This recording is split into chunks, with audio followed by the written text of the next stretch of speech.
Pak Cebene, masih di Mea Culpa. Kita mendengar berita Romo Patris Allegro dilaporkan ke polisi oleh satu ormas. Hah? Perlu kita pertajam juga pemahaman kita. Dia dilaporkan karena dia berkata salah atau berkata kurang baik, berkata kurang enak. Harus dibedakan juga apa motif di belakangnya. Karena perasaan yang tidak enak atau karena berkaitan soal kebenaran.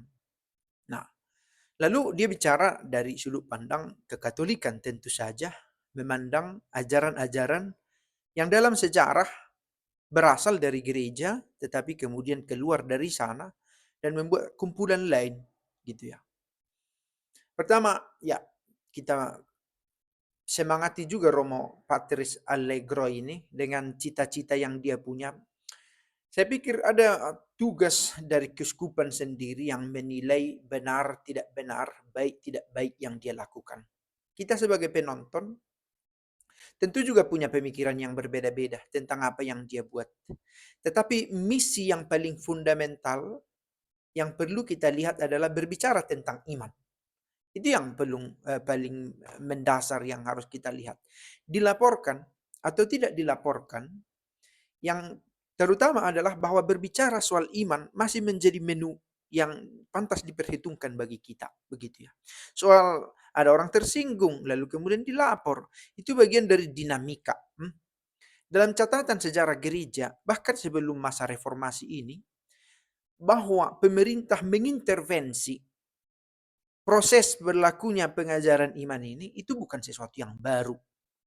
Yang paling jelas itu tampak dalam kemunculan Konstantinus misalnya, yang dalam dirinya ada kapasitas tentu saja sebagai penguasa sipil, dan juga ada otoritasnya di dalam gereja. Nah, yang pasti pemerintahan ikut terlibat dan bahkan sangat decisif soal menentukan siapa yang akhirnya dianggap sebagai sesat, menentukan karena dia juga ikut mempertimbangkan pandangan-pandangan dari teolog expert yang ada dalam pertemuan. Misalnya di konsili Nicea misalnya, di mana dia terlibat. Dia duduk bersama dengan orang-orang yang pernah dianiaya oleh pemerintahan sebelum dia atau bahkan dalam transisi pemerintahannya sendiri. Nah, jadi ini adalah bagian dari dinamika berbincang tentang iman. Nah, salah satu konsekuensinya ini adalah ini, ya, ada orang tak senang lalu dilaporkan. Ada orang tak setuju ya. Beberapa saya lihat itu intelektual Protestan, kita sebut intelektual karena mereka tampil berbicara tentang iman di media sosial. Beberapa tokoh itu menolak penangkapan ini. Ini pun perlu dipertanyakan. Mengapa menolak?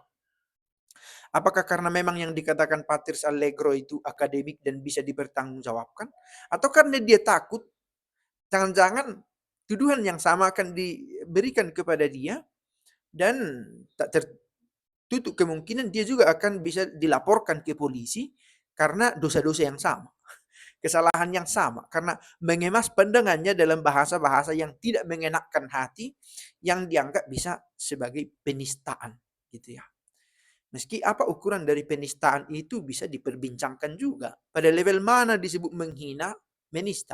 Menyebut seseorang itu gila, apakah itu dihitung dalam penghinaan? Nah, menyembah sesat gitu ya. Penyembah sesat, menyebut Katolik penyembah sesat, apakah juga bisa dihitung sebagai penghinaan? Nah, harus ditangkap banyak orang kalau begitu. Karena saya juga terlibat dalam diskusi-diskusi macam ini, melihat bahwa banyak orang mengandalkan retorika, gaya bahasa, gaya berdialog yang lebih menekankan kemasan daripada isi, gitu ya. Nah, dengan pilihan-pilihan kata yang tajam, ad hominem tak jarang, dan memakai terminologi-terminologi yang keras padahal substansinya bisa sampai tanpa harus memakai istilah-istilah kasar itu, gitu ya. Soal sesat, penyembah patung atau ajaran manusia katanya. Oh, saya mau mengikuti Kristus saja, bukan mengikuti gereja katanya. Macam-macam yang bercampur di sana istilah-istilah yang bisa mengganggu dan jangan-jangan bisa dituju juga sebagai penghinaan. Nah, hati-hati juga bagi yang lain. Karena sayang sekali ya bila sampai berujung pada pelaporan dan bisa merugikan dirimu. Catatan baik, ya katakanlah kalau meminta surat berkelakuan baik mungkin jadi susah sedikit. Karena pernah dilaporkan ke polisi, contoh ya. Apalagi berkeluarga. Patrice Allegro tidak berkeluarga, bebannya sedikit berkurang. Karena kadang kalau seorang lelaki ditangkap, dia kepala keluarga, punya istri, punya anak, tanggungan. Seseorang ini harus ditangkap atau berurusan dengan polisi akan menjadi lebih kompleks. Roma Allegro ini seorang pemuda yang menua dan jangan-jangan dia tidak digentarkan oleh peristiwa ini, malah merasa menemukan ruang berbicara yang lebih luas dan memiliki corong berbicara di mana orang lebih banyak bisa dijangkau, gitu ya.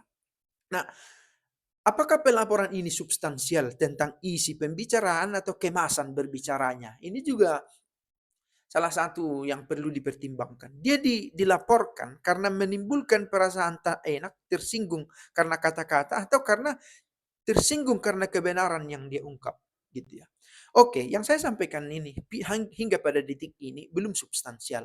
Apa rupanya yang dia katakan, gitu ya, tentang Protestantisme?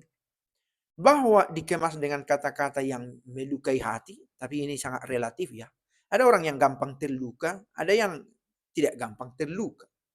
Ada yang bagi suku tertentu dianggap sudah penghinaan, ada yang bagi suku tertentu itu dianggap sebagai lelucon. Nah, apakah soal cara yang relatif ini yang menyebabkan dia dilaporkan atau substansinya sendiri? Nah, apakah karena ditemukan kekeliruan dari pandangan dia? Nah, ini pun harus diperhatikan. Nah, keliru dari pandangan siapa? Romo Patris Allegro memakai sudut pandang yang dia sebut sebagai sudut pandang Katolik. Tentang ini, bila ada keraguan, ditanya kepada otoritas. Gitu ya. Soal bagaimana pandangan gereja terhadap Protestantisme. Bahwa benar ajaran ini sudah pernah dinyatakan sebagai menyimpang, jelas itu terbukti, dan bukannya sekedar menyimpang ini, skismatik.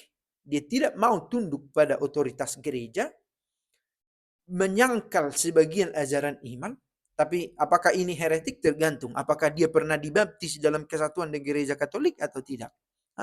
Jadi kalau kompleksitas dari status Protestantisme ini juga merupakan salah satu diskusi yang harus diseriusi kalau mau didalami. Dan sebenarnya ini adalah momen belajar sebenarnya ya. Tapi sayang sekali target audiens itu nggak bisa diatur ya. Segmentasinya itu terjadi secara natural tanpa disertai oleh filtrasi. Agak istilah ini, tapi mudah-mudahan tidak menjadi kabur isinya. Jadi beda tingkat pemahaman, beda materi yang bisa disampaikan. Nah ini dia. Nah, pembedaan ini kita nggak bisa buat dengan rigid, jelas, tegas, kaku kalau lewat media sosial, lewat YouTube, karena setiap orang bisa mendengar. Tetapi pada kenyataannya apa yang disampaikan Romo Patris ini didengar oleh mereka yang qualified untuk itu, juga yang tidak qualified. Didengar oleh mereka yang innocent, tulus menjadi Protestan tanpa tahu menahu sejarah Protestantisme, juga mereka yang mungkin pernah belajar tentang itu, punya argumen kuat tentang Protestantisme, tetapi ini bercampur dengan feedback yang berbeda-beda. Ada yang tersinggung dengan gampang, ada yang merasa oke, ini adalah gaya berretorika, gaya deliver, menyampaikan pandangan. Nah, ini adalah pandangan-pandangan yang muncul. Sudah dilaporkan, itu fakta. Soal cocoknya jangan dilaporkan, cocoknya dilaporkan, itu urusan lain. Keep going on, gitu ya. Tetap melanjut, melangkah. Ini adalah langkah baru, langkah lain dari proses kita dalam berdiskusi tentang iman. Mudah-mudahan makin hati-hati juga yang lain. Karena apa yang dibuat Romo Patris Allegro itu bukan sesuatu yang baru sebenarnya. Saya pun menghadapi itu, melihat komentar. Andai kata ada niat melaporkan orang-orang yang berkomentar selama ini di channel saya ini, orang-orang yang memakai terminologi yang bisa diperhitungkan sebagai penistaan, bisa saja dapat beberapa orang. Tetapi oke, ini proses belajar kita, kiranya ini adalah pendewasaan yang dipercepat, akseleratif gitu ya. Belajar lebih cepat, lebih kencang karena situasi yang memaksa. Berhadapan dengan kekuatan otoritas pemerintah, dalam hal ini polisi, kita dipaksa untuk lebih berhati-hati, lebih waspada. Oke ya, mungkin sesuatu yang lebih tajam bisa saya sajikan lagi di video lain soal bagaimana sebenarnya protestantisme ini. Lagi-lagi tentu saja saya berangkat dari sudut pandang Katolik. Itu jadi menjadi persoalan bila teologi dogmatik itu dinilai dari sudut pandang teologi moral. Yang disampaikan dogmatik tetapi diuji dari sudut pandang moralitas. Itu bisa menjadi sandungan juga. Maka sangat perlu pendasaran yang kuat sebenarnya sebelum masuk ke diskusi-diskusi macam ini. Yang sayangnya nggak bisa dituntut kepada para pendengar dengan latar belakang yang berbeda-beda. Bahkan bila pun ia sanggup, tetapi bila dia belum mendapatkan materi itu, akan menjadi sebuah lompatan. Dia tidak paham apa yang sedang dibahas. Dia terburu-buru tersinggung, lebih mengandalkan perasaan-perasaan, karena aspek rasionalnya nggak bekerja. Dia nggak bisa terlibat karena dia nggak punya bekal atau tak mampu. Jadi kita nggak bisa menguji juga aspek-aspek dogmatik dengan sudut pandang moralnya. Nah, kalau mau fokus di persoalan moralnya, persoalkan moralitas itu tanpa harus menjadi indiferentis, menjadi cuek begitu saja terhadap aspek dogmatik yang dia sampaikan. Mengapa disebut skismatik ini? Mengapa dia disebut ini heretik? Gitu ya. Mengapa Protestantisme ini harus keluar dari gereja? Soal pemikiran yang benar, gerakan Protestantisme bukan satu-satunya gerakan yang mengkritik gereja ya. Sebelumnya sudah ada. Tetapi di sini disobediensa, ketidaktaatan itu menjadi sebuah kemungkinan untuk memisahkan diri dari gereja. Dan keberanian memisahkan diri ini membawa efek pada keberanian selanjutnya untuk mendeklarasikan diri, saya juga Kristen, saya juga bisa benar kalau begitu. Saya tidak butuh gerakan-gerakanmu. Karena saya bisa mencapai Kristus dengan kemampuan saya sendiri. Nah, otonomi macam ini bisa menjadi sandungan. Karena setiap orang menjadi otonom, menjadi dirinya sendiri dalam arti ya, individual, dan mengkonfrontasikan dirinya dengan yang lain dengan gampang. Oke, tentang ini bisa kita diskusikan lebih jauh, tetapi oke, kita kembali tentang ini, kita pun kiranya punya daya kritis melihat situasi yang sedang berlangsung. Belajar dari sini, lebih hati-hati dan lebih tekun belajar soal materi ini sendiri, soal sejarah, soal hal-hal tentang gereja. Dan ini adalah langkah maju sebenarnya, satu periode baru lagi untuk proses belajar kita mendalami iman. Pace bene, ciao.